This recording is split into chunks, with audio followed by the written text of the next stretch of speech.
I welcome you to learn English. ரொம்ப ஈஸியான exercise. அதனால் ஆன்சர்ஸை நீங்கள் ஃபாஸ்ட்டாக சொல்லணும்.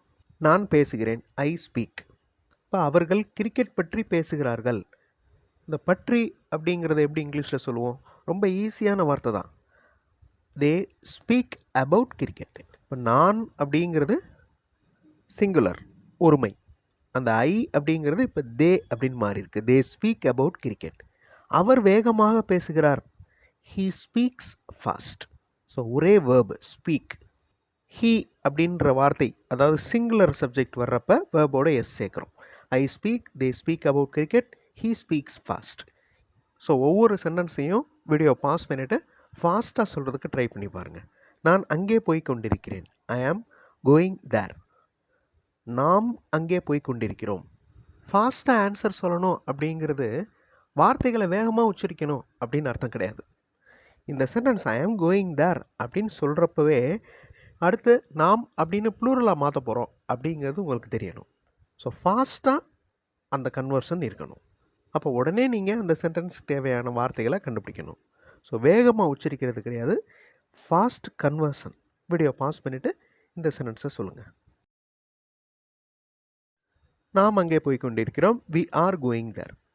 வேர்பும் பாருங்கள் மாறுது. அதாவது ஐ வந்திருக்கிறப்ப ஆம் வருது, வி வந்திருக்கிறப்ப ஆர் வருது. ஒரு மாணவர் அங்கே போய் கொண்டிருக்கிறார். இதை சொல்லுங்கள். A student is going there. Okay, இந்த இடத்துல இஸ் வருது பாருங்கள். சிங்குலர் வர்றதுனால இஸ் வருது. ப்ளூரல் வந்தால் ஆர் வருது. ஐ வந்துச்சுன்னா ஆம் வருது. அகைன் வீடியோ பாஸ் பண்ணிவிட்டு fast conversion.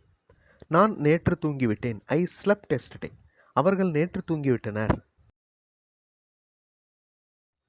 Again the same verb. They slept yesterday. Slept அப்படின்னா ஸ்லீப் அப்படிங்கிற வேர்போட பாஸ்ட் டென்ஸ். இது நேற்று தூங்கியது. Third sentence. Again the same verb. It slept yesterday. I slept yesterday. They slept yesterday. It slept yesterday. நான் பணம் கொடுக்கிறேன். I give money. நீங்கள் பணம் கொடுக்கிறீர்கள். நீங்கள் பணம் கொடுக்கிறீர்கள். You give money. நீங்கள் அப்படின்னா you அப்படின்னு உங்களுக்கு தெரியும். அடுத்த சென்டென்ஸ் அவர் பணம் கொடுக்கிறார். He gives money. Simple present டென்ஸில் இருக்குது இந்த வாக்கியம். அதனால் அந்த simple present tense rule apply ஆயிருக்கு. அதாவது சிங்குலர் சப்ஜெக்ட் வந்தால் வேர்போட எஸ் ஆட் பண்ணுறோம். அதுதான் சிம்பிள் ப்ரெசன்ட் டென்ஸுடைய முக்கியமான ரூல். ஆனால் ஃபஸ்ட் சென்டென்ஸ் பாருங்களேன், ஐ அப்படின்னு இருக்குது. அதுவும் சிங்குலர் தான், ஆனால் அந்த ஐ மட்டும் எக்ஸம்ஷன். ஐக்கு இந்த ரூல் பொருந்தாது. நான் நாளை கல்லூரிக்கு வருவேன். ஐ will come to college tomorrow. மாணவர்கள் நாளை கல்லூரிக்கு வருவார்கள். இனிமேல் நடக்க போகிற செயல், இனிமேல் நடக்க போகிற வேலை. அப்போ simple future tense. So will use பண்ணணும், இல்லைனா ஷால் யூஸ் பண்ணணும். So I will come to college tomorrow. Students will come to college tomorrow. என் அப்பா அடுத்த வாரம் கல்லூரிக்கு வருவார். My father will come to college next week. So எல்லாத்துக்குமே வில் கம் யூஸ் ஆகிருக்கு. அதே மாதிரி சிங்குலர் வந்தாலும் வெல்கம் தான், ப்ளூரல் வந்தாலும் வெல்கம் தான். இப்போ பி வேர்ப் வந்துருக்கு பாருங்கள், அந்த ஆம் அப்படிங்கிற பி வேர்ப். ஸோ ஐ ஆம் சர்ச்சிங் மை மொபைல் ஃபோன். நான் எனது மொபைல் ஃபோனை தேடிக்கொண்டிருக்கிறேன். இப்போ அதை ப்ளூரலாக மாற்றுங்க. அவர்களது மொபைல் ஃபோன்களை தேடிக்கொண்டிருக்கின்றனர்.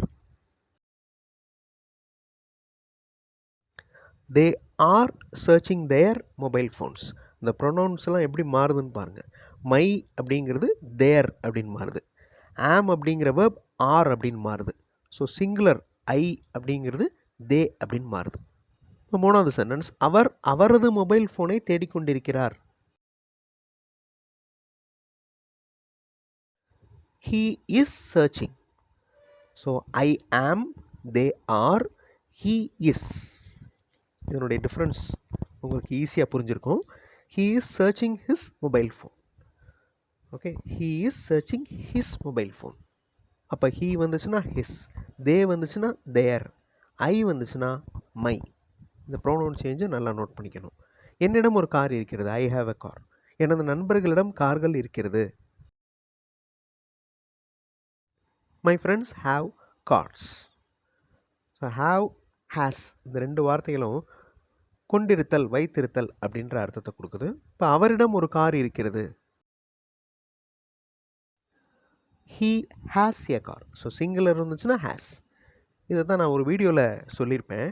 அதாவது இது எப்படி ஞாபகம் வச்சுக்கிறது அப்படின்னா, ஹேஸ் அந்த வார்த்தையினுடைய கடைசி எழுத்து என்னது? எஸ். அப்போ சிங்குலர் அப்படின்னு ஞாபகம் வச்சுக்கோங்க. சிங்குலர் அப்படின்னா ஒருமை. ஸோ ஒருமை வந்துச்சுன்னா, சிங்குலர் வந்துச்சுன்னா ஹேஸ் வரணும், பன்மை வந்துச்சுன்னா ஹேவ் வரணும். இப்படி ஞாபகம் வச்சுக்கோங்க. நான் ஒரு கடிதத்தை டைப் செய்கிறேன். ஐ டைப் எ லெட்டர். அவர்கள் ஒரு கடிதத்தை டைப் செய்கின்றனர். இதில் ஹெல்பிங் வேர்ப்ஸ் எதுவுமே இல்லை, மெயின் வேர்ப் மட்டும்தான் இருக்குது. அதாவது ஆக்ஷன் வேர்ப் மட்டும்தான் இருக்குது, டைப் அப்படிங்கிற verb. So they type a letter. அவர் ஒரு கடிதத்தை டைப் செய்கிறார். இப்போ simple present tense rule apply பண்ணணும். he types a letter. Okay, I type a letter, they type a letter, he types a letter. Next, எனக்கு குடிக்க தண்ணீர் வேண்டும். I want to drink water. I want water to drink. இந்த மாதிரி கேட்கலாம். Okay, இப்போ நமக்கு குடிக்க தண்ணீர் வேண்டும், இதை எப்படி சொல்கிறது இங்கிலீஷில்? we want water to drink. Okay, we want water to drink. இல்லைனா we want to drink water. Third sentence பாருங்கள், அவருக்கு குடிக்க தண்ணீர் வேண்டும். இப்போ அவர் அப்படிங்கிற வார்த்தை வந்துருச்சு. வீடியோ பாஸ் பண்ணிவிட்டு ஆன்சர் சொல்லுங்கள். he wants. So simple present tense rule இங்கே அப்ளை ஆகிருக்கு. I want to drink water, we want to drink water, he wants to drink water. I can do this easily. என்னால் இதை சுலபமாக செய்ய முடியும். எங்களால் இதை சுலபமாக செய்ய முடியும். ஃபாஸ்ட்டாக கன்வெர்ட் பண்ணுங்கள். we can do this easily. அவரால் இதை சுலபமாக செய்ய முடியும். இதை எப்படி சொல்கிறது இங்கிலீஷில்? I can do this easily அப்படிங்கிறது simple present tense. we can do this easily அப்படிங்கிறதும் சிம்பிள் ப்ரெசன்ட் டென்ஸ். இப்போ அவரால் இதை சுலபமாக செய்ய முடியும், இதுவும் சிம்பிள் ப்ரெசன்ட் டென்ஸ் தான். அப்போ சிம்பிள் ப்ரெசன்ட் டென்ஸுடைய ரூல் இங்கே அப்ளை ஆகுமா? யோசித்து இதனுடைய ஆன்சரை கமெண்ட்டில் சென்ட் பண்ணுங்கள். சிம்பிள் ப்ரெசன்ட் டென்ஸோட ரூல் நம்ம பார்த்தோம்ல, அதாவது சிங்குலர் சப்ஜெக்ட் வந்துச்சுன்னா வேர்போட எஸ் ஆட் பண்ணணும் அப்படின்னு. இப்போ இங்கே சிங்குலர் சப்ஜெக்ட் தான் வரப்போகுது, ஹீ அப்படிங்கிற சப்ஜெக்ட் வரப்போகுது. அப்போ டூ அப்படிங்கிற வேர்போட இஎஸ் ஆட் பண்ணணுமா, அதாவது டஸ் அப்படின்னு வரணுமா, இல்லைன்னா வேர்போட எஸ் ஆட் பண்ணக்கூடாதா அப்படிங்கிறத நீங்கள் யோசிங்க. ஓகே, இப்போ இந்த கேன் அப்படிங்கிறது என்னது? Model verb.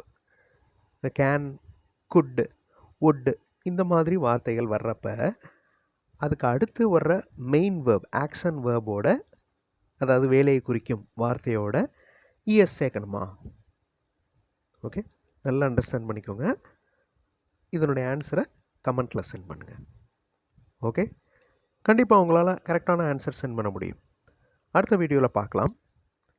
தேங்க்ஸ் ஃபார் வாட்சிங் and thanks for your valuable comments.